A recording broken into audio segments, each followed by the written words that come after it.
a le lien avec le sport, il y a les valeurs et il y a aussi les cultures, la rencontre entre les cultures qui sont importantes dans notre programmation autour des Jeux Olympiques. Je me suis toujours dit pourquoi on n'a pas aussi des grands concerts d'orchestre symphonique dans notre territoire, dans le département qui était mon département, celui où j'ai grandi.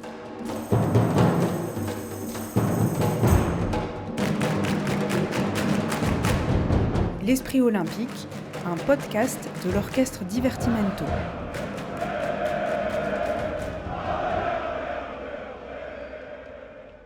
Bienvenue dans Esprit Olympique, notre série de podcasts sur la musique et les Jeux Olympiques. Je suis Zaya Ziwani, chef d'orchestre et fondatrice de l'Orchestre Divertimento, et Camille Villanov, musicologue, est à mes côtés. Bonjour Camille. Bonjour Zaya. Dans l'épisode précédent, tu avais invité Gaston, un adolescent qui apprend à mener la baguette auprès de toi. Cette formation à la direction d'orchestre, c'est l'un des dispositifs de l'Académie de l'Orchestre Divertimento. On y trouve les valeurs qui te sont chères et des valeurs qui convergent avec celles de l'esprit olympique, excellence, partage et engagement. Aujourd'hui, nous allons sillonner un territoire qui se prépare à accueillir de nombreuses épreuves des Jeux Olympiques 2024, la Seine-Saint-Denis. Et c'est justement dans ce territoire qu'avec ton orchestre, tu as choisi de mettre en place de nombreuses actions qui associent la musique au sport. Alors ce que j'aimerais bien savoir pour commencer, Zaya, c'est pourquoi la Seine-Saint-Denis est le berceau de cet orchestre ? La Seine-Saint-Denis, c'est un territoire que je connais bien puisque j'y ai grandi. Et donc j'ai mon parcours personnel sur ce territoire, mes études en musique, mes premières expériences professionnelles m'ont beaucoup aidé à réfléchir à quel chef d'orchestre j'avais envie d'être au XXIe siècle et quel orchestre aussi j'avais envie de créer, puisque rapidement je me suis rendu compte que j'avais envie de faire bouger des lignes. Et donc c'est pour ça que est né l'Orchestre Divertimento. Et un des premiers choix que j'ai fait, ça a été d'installer cet orchestre en Seine-Saint-Denis. Parce que c'est vrai qu'étant plus jeune, mes parents m'ont beaucoup amené au concert et on allait beaucoup voir les concerts dans les grandes salles parisiennes. Et je me suis toujours dit pourquoi on n'a pas aussi des grands concerts d'orchestre symphonique dans notre territoire, dans le département qui était mon département, celui où j'ai grandi. Et plus particulièrement dans ce département du 93, est-ce qu'il y a des villes ou des institutions, des structures où l'orchestre travaille ? Comment ne pas citer la ville d'Estaing qui a été la première ville qui nous a accueillis. Alors c'est une ville qui est juste à côté de Saint-Denis, du Stade de France, donc sur l'agglomération Pleine Commune, qui est une agglomération qui a développé beaucoup la dynamique sportive dans ce département. Et c'est vrai que c'est une ville dans laquelle on travaille beaucoup. Après, c'est vrai que je vous citais à l'instant Pleine Commune, il y a beaucoup de villes autour, comme Saint-Denis, Épinay, Villetaneuse, Pierrefitte, Aubervilliers, La Courneuve, Saint-Ouen. Et puis après, dans d'autres coins de ce département de la Seine-Saint-Denis, d'autres villes comme Sevran, Tremblay-en-France, Villepinte, Clichy-sous-Bois, qui sont aussi des villes très engagées dans la culture. Et donc, on a des lieux comme aussi le théâtre Louis Aragon à Tremblay-en-France où nous aimons nous produire et même préparer des créations. Côté sport, l'été 2024 sera très intense en Seine-Saint-Denis, puisque c'est à Saint-Denis qu'il y aura l'officiel stade olympique, le Stade de France, ainsi que le bassin aquatique. Au Bourget, un mur d'escalade. À la Courneuve, le stand de tir des JO. Et pour toi, c'est pas en 2024, les JO, c'est dès maintenant. Parce que tu souhaites que l'Orchestre Divertimento rassemble la population de Seine-Saint-Denis dans l'accueil, dans les préparatifs de ces Jeux Olympiques. Moi, ce que j'ai envie de savoir, Zaya, c'est par quelles actions ça se réalise ? J'ai envie de parler dans un premier temps plutôt des concerts. Ça fait plusieurs années qu'avec l'orchestre, on aime bien justement dans nos projets et dans la ligne artistique que j'ai réfléchi, de continuer à jouer les œuvres du patrimoine musical, mais en même temps de les mettre en lien avec des sujets qui nous concernent, d'actualité, ou parfois de les présenter sous une autre approche. Et donc c'est vrai que le lien avec le sport, c'est un lien qui m'intéresse beaucoup. Et maintenant qu'il y a cette actualité des Jeux Olympiques, je trouve intéressant que l'on puisse en parler dans le cadre de nos rencontres avec les jeunes, mais principalement qu'on puisse aussi l'incarner artistiquement. Alors j'ai envie de parler du carnaval des animaux aux Jeux Olympiques.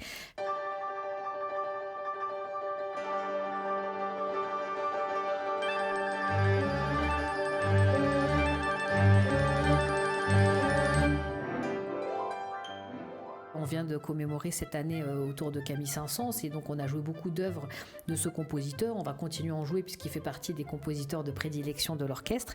Mais j'avais envie justement de présenter cette œuvre emblématique que l'on connaît beaucoup mais sous un angle différent et où avec Laurent Sofiati qui est un metteur en scène avec lequel nous aimons bien travailler, on a raconté une histoire autour de ce thème des Jeux Olympiques avec on va retrouver la cérémonie d'ouverture, de clôture, on va apprendre beaucoup de choses sur l'histoire des Jeux, la version de l'Antiquité, les Jeux Olympiques modernes. Donc ça raconte ça dans le cadre de ce spectacle. Et tu veux dire que dans le carnaval des animaux au JO, les animaux sont des sportifs ? Et bien exactement, au même titre qu'en effet chaque instrument incarne un animal, on a voulu aussi que cet animal puisse incarner une discipline sportive. Alors il y en a certaines qui paraissent plus évidentes, évidemment les hémiones pour l'équitation, le kangourou pour le saut en longueur, l'éléphant pour l'haltérophilie par exemple, le cygne qui concourt pour le patinage artistique. Et donc voilà, ça permet de pouvoir faire ce lien avec le monde sportif.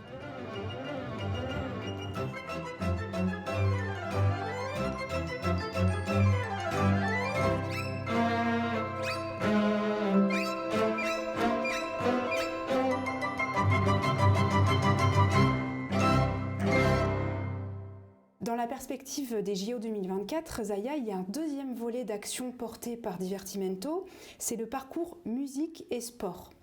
De quoi s'agit-il et qui vise-t-il ? Alors en effet, tout à l'heure Camille, je te parlais des concerts, des spectacles qui sont évidemment le cœur de l'activité de l'Orchestre Divertimento, mais on a aussi un engagement fort en direction des jeunes et sur la transmission d'une façon générale parce que moi j'aime bien aller expliquer, faire partager ma passion pour la musique, faire découvrir cet univers de l'orchestre symphonique.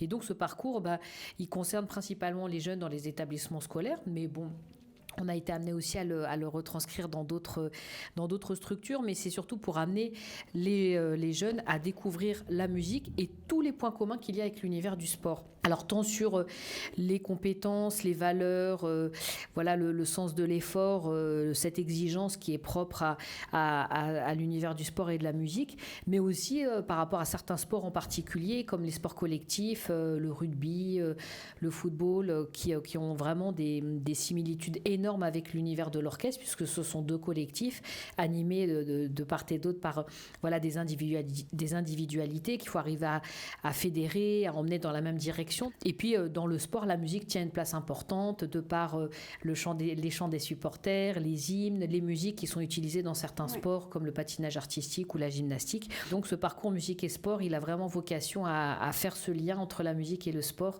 deux univers qui m'ont aussi beaucoup construite, qui m'ont épanouie. Et donc on a envie aussi de les faire rêver au travers de ces deux univers. Donc ça a démarré dans cette saison 2021-2022 et va se poursuivre auprès de différents publics, différentes écoles jusqu'au JO.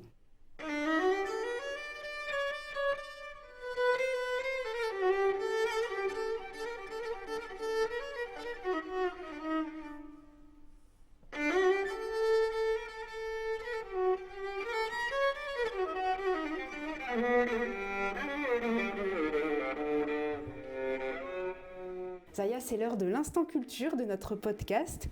Aujourd'hui, nous allons plonger dans un autre domaine essentiel pour toi, c'est l'ouverture à toutes les musiques.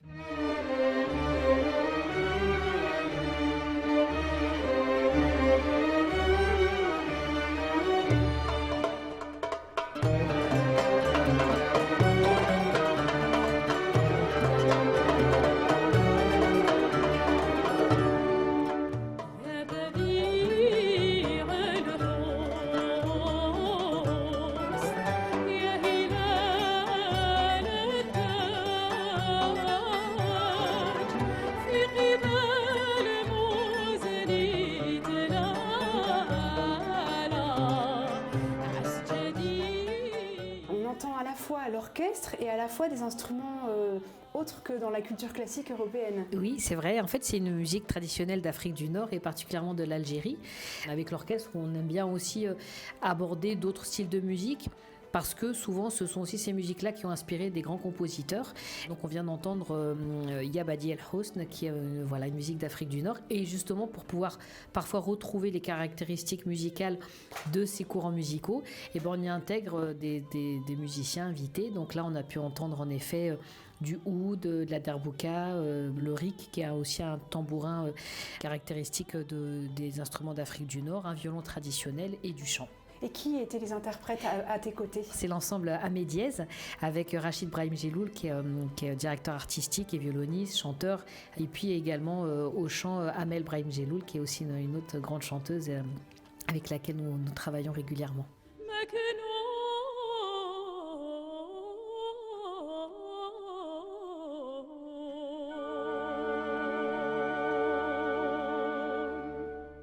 Ce dialogue des cultures, tu le réinvestis dans d'autres spectacles qui sont prévus, pareil, dans la programmation jusqu'à 2024, et notamment dans ce programme autour de Camille Saint-Saëns qu'on retrouve, que vous avez intitulé Saint-Saëns le voyageur. Tout à fait.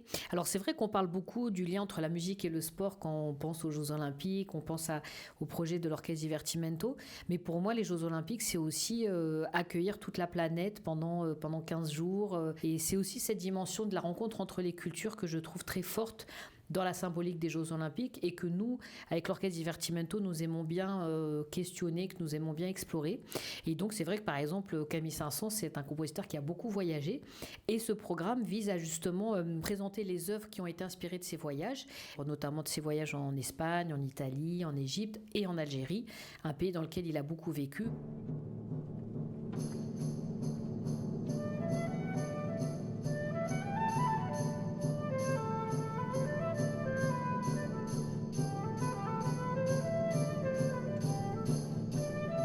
Moi, j'aime bien aussi présenter au public des œuvres qui sont très proches dans les styles, dans l'esthétique, dans les époques, de ce que Camille Saint-Saëns a entendu, et de dire, ben voilà, regardez, écoutez ce que Camille Saint-Saëns a entendu à l'époque, qui l'ont amené à écrire certaines de ses plus grandes et plus belles pages musicales.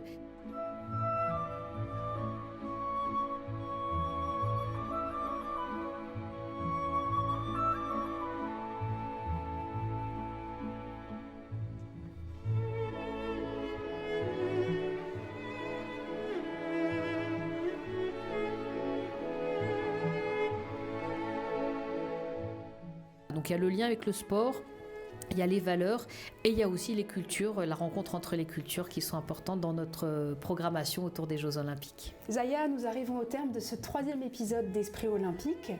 Pour conclure, je voudrais savoir comment résonne en toi cette définition de l'olympisme, telle qu'elle apparaît dans le premier principe fondamental de la Charte olympique.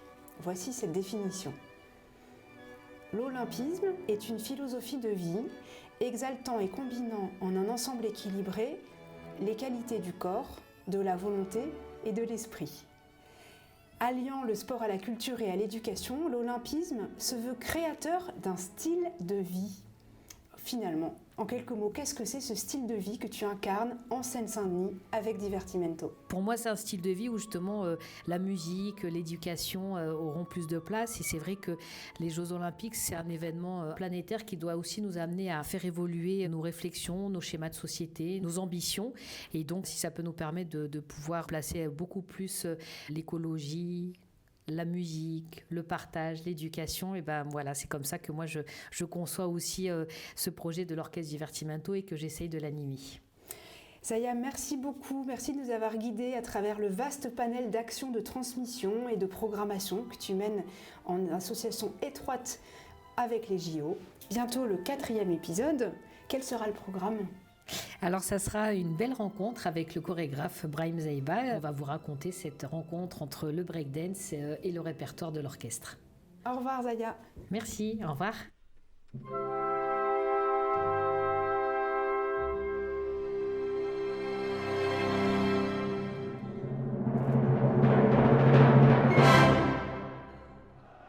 Esprit Olympique est un podcast original de l'Orchestre Divertimento, écrit par Camille Villanove, réalisé par Léopold Gauthier, coordination Francine Saint-Julien. Les musiques étaient interprétées par l'Orchestre Divertimento sous la baguette de Zaya Ziwani.